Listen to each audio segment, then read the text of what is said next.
She didn't even wait until dinner to ruin 11 years of marriage. I walked through the front door, loosened my tie, and there she was, sitting on the couch with a look that was rehearsed and rehearsed until it felt casual, like breaking a man's heart was just another item on her to-do list. "We need to talk," she said, and I knew before she finished the sentence that I wasn't going to like the ending, that I thought it would be about her mother again, or maybe how I was always at the office. But instead, she said it plainly, "I've met someone else." She stood up, chin high, looking like she just handed me divorce papers wrapped in gold foil. That I was stunned, my body frozen but my mind racing through 1,000 scenarios that all ended with the same punchline. She chose someone else over me. I asked who, and she smiled, not sheepishly, not regretfully, but proudly, like she just landed a promotion. "His name is Damian Wolf. You've probably seen him on Forbes. He just made the 30 under 30 list." The name hit me like a freight train, but I kept my face straight, hiding the thunderstorm behind my eyes. Damian Wolf, the so-called tech visionary with perfect hair, a flawless smile, and enough ambition to bulldoze a mountain if it meant good press. What she didn't know, what she could never have guessed, is that Damian's little empire was propped up by one anonymous investor with deep pockets and very high expectations. 3 years ago, when Damian was nothing but a charismatic pitch deck. With no money, it was my venture fund, my private capital, that rescued his dream from dying in a college dorm. I didn't want recognition, didn't want headlines. I wanted returns. That I preferred to stay in the shadows, a ghost behind the glass who watched everything unfold. But now, that ghost had a name: husband, and she just traded him in like a used car for the very man I'd been feeding with $1,000,000 injections. "He's real," she continued, eyes lighting up like a teenager, "not just a guy who comes home late every night and stares at spreadsheets." Her words sliced through me, cruel and careless, but all I could think was how ironic it was that her knight in shining armor was a puppet, and I held the strings. That I nodded, slowly, quietly, as my world cracked beneath me. Not from heartbreak, but from the sheer insult of it all. She left me for a man who owed me everything. I didn't yell, I didn't beg, I simply said, "If you think that's best," and she tilted her head, confused by the lack of resistance. What she didn't see was the war firing up behind my calm eyes. Over the next few weeks, I watched her transition into a new life like it was a fairy tale montage. Candlelit dinners, front row seats at fashion shows, yachts and photo ops, and champagne smiles. The tabloids loved her. Damian's new flame. Mystery brunette with model looks and a mysterious past. She told everyone she'd finally found a man with vision, a man who would build something legendary. That I chuckled to myself every time she said it on Instagram, because every dollar Damian spent impressing her came from the fund I managed. She didn't know that her new boyfriend had already burned through 3 rounds of funding and was dangerously close to a 4th failure. She didn't know that the AI algorithm he bragged about on TV was actually outsourced from a tiny Ukrainian firm he stiffed on payment. And she didn't know that I had access to every board meeting, every investment report, every stupid overpriced decision he made. But I wasn't going to stop her. No, I wanted her to fall deeper, climb higher, and wrap herself in the silk of a life built on my generosity. Because the higher she climbed, the further she'd fall. She took the apartment key off her chain and dropped it on the counter like she was giving back a borrowed coat, then walked out the door, heels clacking like gunshots against the marble. I picked up the key, turned it over in my hand, and smiled for the first time that day. The betrayal didn't burn the way I thought it would. It didn't gut me. It amused me. She thought she'd upgraded, traded in the man behind the curtain for the golden boy center stage, never realizing I built the stage. That I watched her Instagram stories like one watches a slow-motion car crash. She was dining with executives whose paychecks I signed, posing beside cars leased with my profits, laughing at parties thrown with my capital. But she still didn't know. She still thought Damian was a genius, a self-made mogul carving his name into the future. And the irony grew richer when Damian, oblivious to our connection, emailed me a month later asking for a 4th round of funding. "Things are growing fast," he wrote, "and I need another 15 million to scale." I replied 2 words, "Let's talk." We met in a mirrored skyscraper I owned a third of. He swaggered in wearing a tailored suit and $1,000 shoes, greeted me like we were equals, and never once suspected the man sitting across from him was the husband of the woman he just seduced. I offered him the funding, but with stipulations, small hooks and clauses designed to strangle if pulled too hard. That he signed without reading too deeply. Most golden boys do. Meanwhile, my ex-wife was falling harder, tweeting about finally finding someone who truly believed in something. And I kept feeding the illusion, giving Damian enough rope to hang himself. She started fading from my thoughts after that. Not out of pain, but irrelevance. That I wasn't the heartbroken husband anymore. That I was the architect of her downfall. The silent puppeteer who planned not just revenge, but revelation. She had no idea that every designer bag came with my price tag. That every fancy dinner was funded by the man she left behind. That I didn't need to confront her yet. That would come later, much later. For now, I wanted her happy, blindingly happy. The kind of happiness that makes the crash feel like death. Because when the truth finally came out, and it wouldn't just break her. It would bury her. Her new life looked like a dream from the outside. Private jets, exclusive parties, Lamborghinis, luxury resorts with infinity pools that melted into sapphire oceans. But the truth was already starting to fray at the seams, and she had no idea that it started with the small things, like how Damien, for all his charisma and charm, constantly checked his phone during dinners and often disappeared for entire nights without explanation. She thought it was the cost of dating a mogul, but in reality, Damien wasn't building an empire. He was desperately trying to keep it from collapsing. The walls were closing in. Competitors had begun to outpace him. His revolutionary platform was riddled with bugs, and investors were growing impatient with his burn rate. Meanwhile, she flaunted the illusion, snapping selfies in custom gowns, tagging luxury brands in her posts, throwing around phrases like building a legacy and part of something bigger, as if she were co-founder instead of arm candy. What she didn't know was that every venture capitalist in town was quietly backing away from Damien, and my fund, still his biggest backer, was the only thing keeping his company above water. I let it ride, feeding him just enough capital to maintain the fantasy. Every cent he spent on her, on rooftop dinners, diamond-studded gifts, 5-star vacations, was authorized through me, and I approved every transaction with a grin. She was unknowingly living off my money, and he was too arrogant to realize he was sinking deeper into my palm. It was delicious watching her boast online about her man's ambition, when I'd already received 2 desperate emails from Damien's CFO warning that payroll might bounce if things didn't improve. I let it slide. I wanted them to believe everything was perfect. I wanted them comfortable, complacent. But cracks don't stay hidden forever. One night, she posted a blurry video of Damien at a party, clearly drunk, raving about being the next Elon Musk. It went viral, and not in the way she hoped. Tech blogs picked it up. Commenters mocked him. Investors got spooked. The next day, I received a panicked call from Damien begging for PR assistance. I agreed, of course, while discreetly leaking an internal memo to a few trusted journalists about serious culture issues inside his startup. The damage was slow, like rust eating through steel, and still, she smiled. She had no clue that her status as the new it girl was already beginning to rot. Even among Damien's circle, she was starting to feel it. The polite but cold smiles. The way other women looked at her like she was a novelty item, temporary, disposable. She wasn't from old money, didn't go to the right schools, didn't have the kind of legacy that mattered in those rooms. Damien began excluding her from meetings, from trips, and eventually from conversations about the company altogether, and I watched her confusion turn into insecurity into desperation. She started posting more frequently, as if overcompensating for a growing sense that her golden cage was shrinking. Proud of everything we're building, she wrote under a picture of them at a gala, not knowing the very next morning I'd be pulling a portion of my funding, just enough to trigger a staffing crisis. Her dream life was built on a fault line, and I was the one who controlled the earthquake.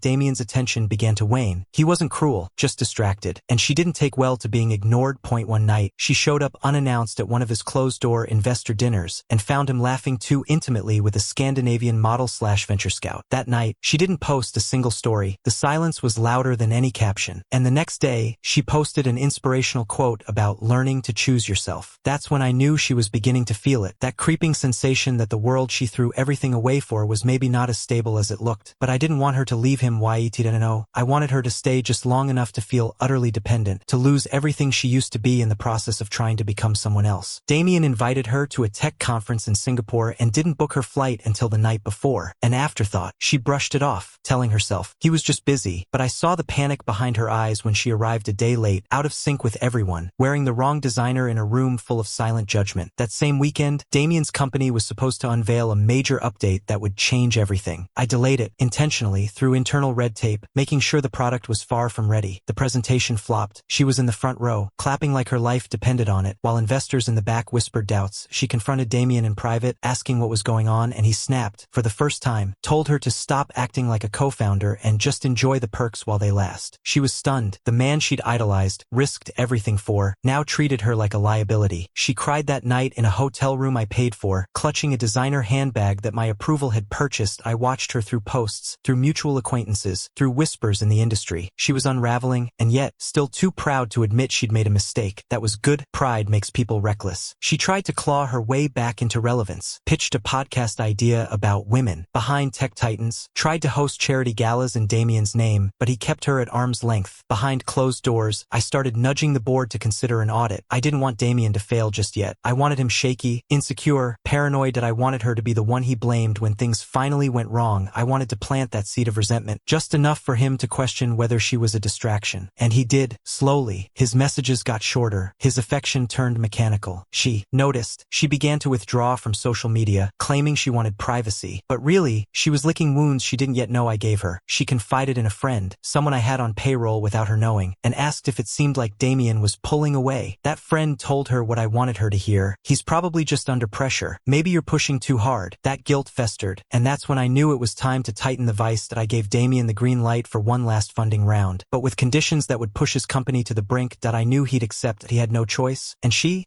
clung harder, thinking it was just a rough patch. That's the thing about illusions. They don't shatter all at once. They peel, they bleed, and eventually, they crush. And through it all, she still didn't know the truth. That I was watching everything, funding, everything. That every high and low she experienced was calibrated by me. That I wasn't just a man betrayed. I was a man playing chess with live pieces, and the board was only just warming up. The time had come to tighten the noose. Not enough to strangle, not yet, but just enough for them to start gasping. Just enough for panic to leak through the cracks they both thought they had sealed with luxury and lies. For months, I had watched, waited, and orchestrated like a silent conductor leading a symphony of decay. And now, I would turn the pressure into something they couldn't ignore. The first move was subtle. I instructed one of my shell companies to submit a generous acquisition offer for Damien's startup. At a fraction of its market valuation at IT was a slap in the face masquerading as a handshake, and I made sure the offer was leaked to the press. Headlines exploded. Is Damien Wolf's empire crumbling? Silent investors I discount takeover. Suddenly, whispers turned to rumors, and those rumors turned to suspicion, and suspicion, especially in a world built on hype, was a death sentence. But I wasn't finished. I knew how much Damien cared about perception, how carefully he crafted the image of being unstoppable, so I began feeding him false hope. My fund released a statement of continued support, and I arranged a lavish private dinner between Damien and a handful of fake investors, actors and associates I'd paid handsomely to play their parts. They promised the moon, offered fluff terms, toasted to $1 billion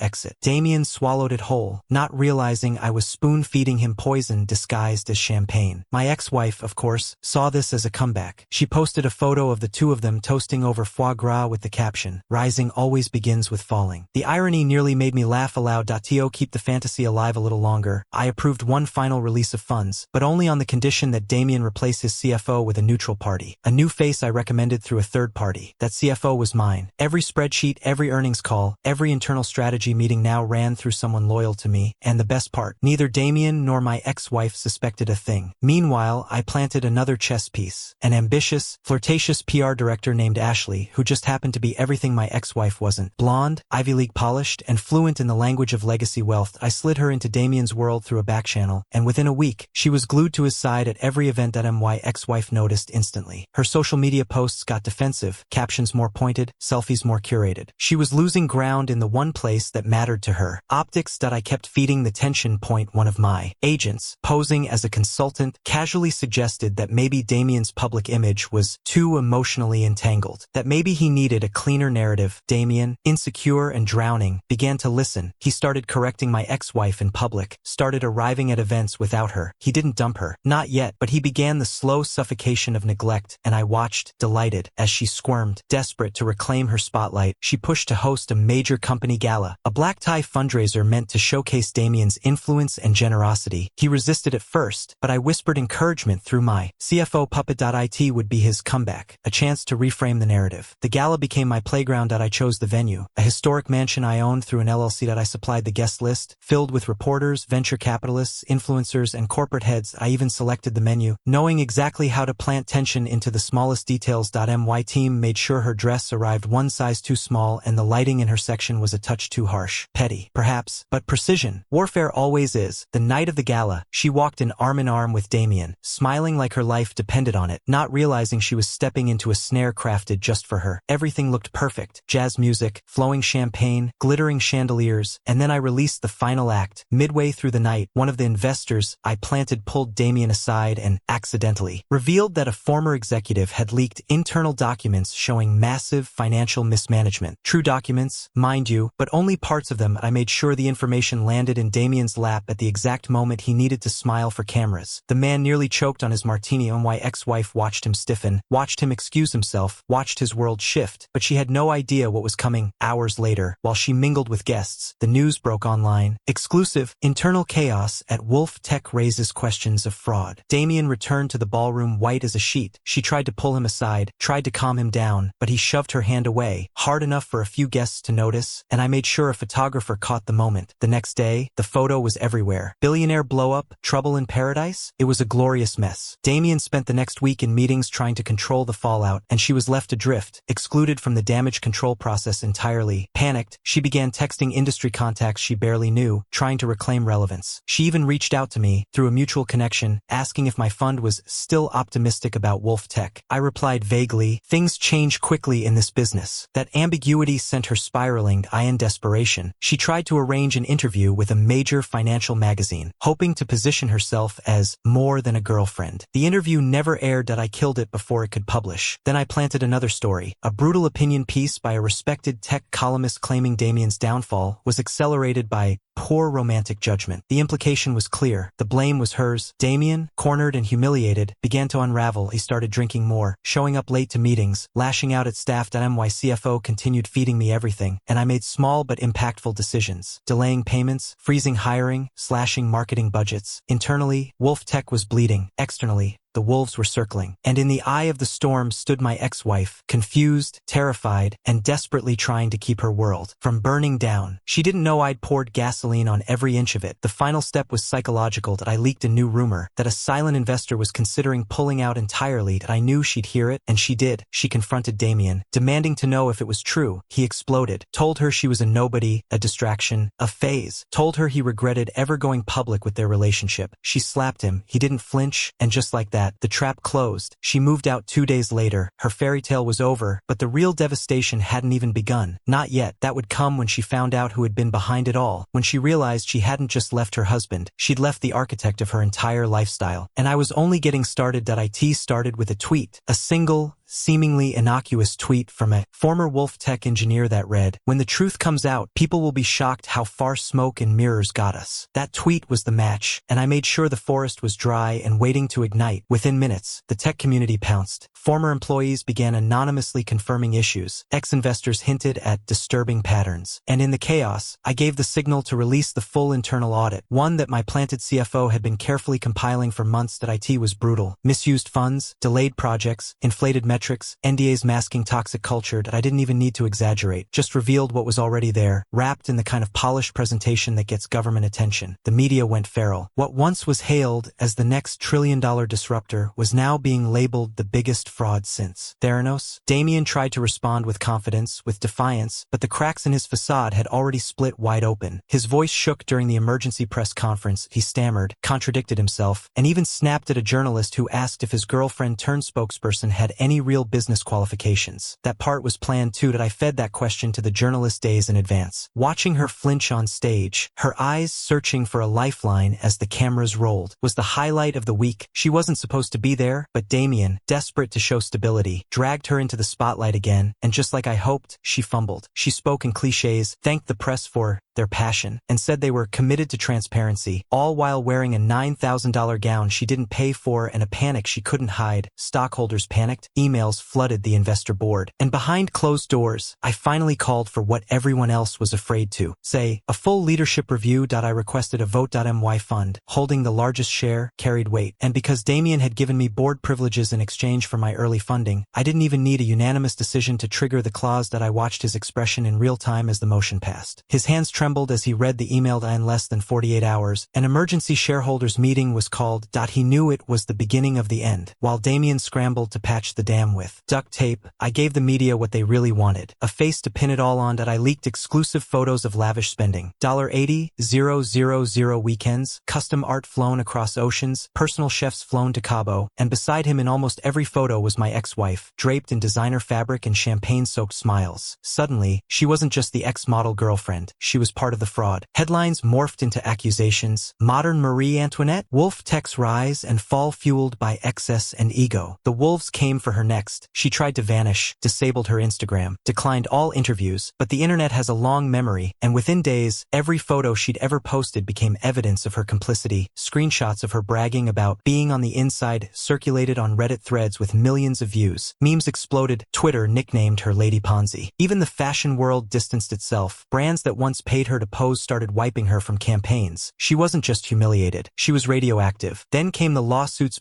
Three class action suits landed on Damien's doorstep, naming associates and public representatives in the filings. Her name was there in black and white. She didn't understand what any of it meant. She called one of Damien's attorneys in tears, begging for clarity. The attorney never called back. Damien had cut her off entirely by that point. She found out he was already entertaining a new strategic partner, Ashley, the PR director I'd planted, who now conveniently became the voice of the company. I watched it all unfold from the comfort of a balcony she used to sip wine on, now mine through acquisition, and still, I wasn't done. I commissioned an anonymous investigative article detailing Wolf Tech's unraveling from an insider perspective. Every fact verifiable, every source carefully scrubbed. At IT painted Damien as reckless, ego-driven, and dangerously reliant on yes-men, and painted her as the enabling muse who encouraged his worst instincts. The article went viral overnight. Damien was dropped from a prestigious tech award shortlist. His co-founders began distancing themselves publicly. Shareholders began resigning. The company's valuation, once over $4.8 billion, nosedived to under $600 million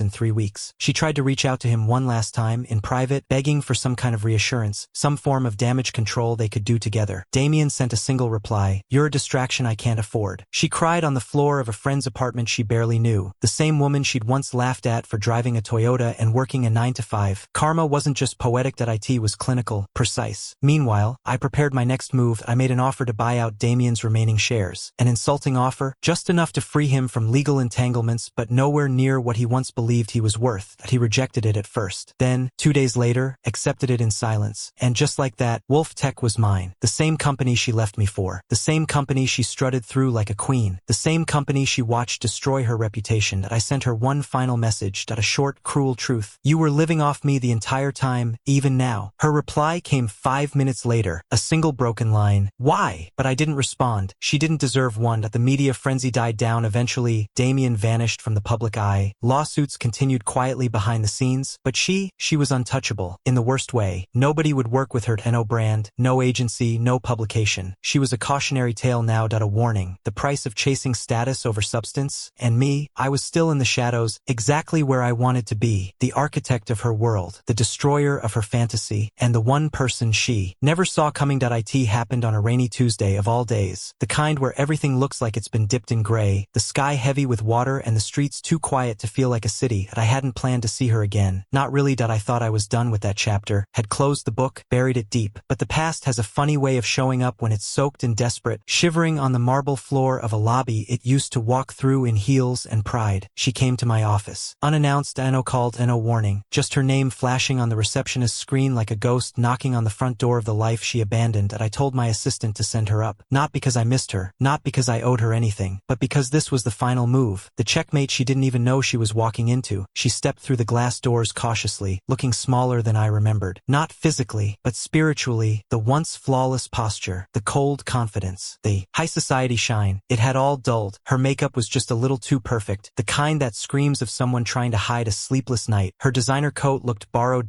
Or maybe it was hers, but from a different era. One where people returned her calls and smiled because they meant it, not because they smelled blood in the water. "You look well," she said, forcing a smile like it could erase everything. I didn't smile back. I gestured toward the chair across from my desk. She sat down, slowly, like her bones carried weight they weren't meant to. There was a long silence, the kind that's not awkward, but surgical, like both of us knew exactly why she was here, and exactly what I was going to say, but still needed to act like this was a conversation and not a confession booth. "I wanted to see you," she said finally, eyes darting to everything in my office except me. I needed to talk. I let her speak. She told me how things had fallen apart after the media turned on her, how Damien had vanished, how the lawsuits kept circling like vultures, how she couldn't go anywhere without whispers. She used words like mistake and regret, like they were keys to doors that no longer existed. She said, "I thought I was doing the right thing, that I thought I was chasing something real." And that's when I leaned forward, clasped my hands on the desk, and said it. "You left me for a man I made." She blinked, confused, at first, then still, then Then, the color began to drain from her face as the weight of those words dropped like stone into a still pond. "What?" she whispered, barely audible. "Damien," I said, slowly, as if speaking to a child, "was nothing when I met him, just a cocky kid with an idea and no money. I was his first investor, his biggest one. That every dollar he spent on you,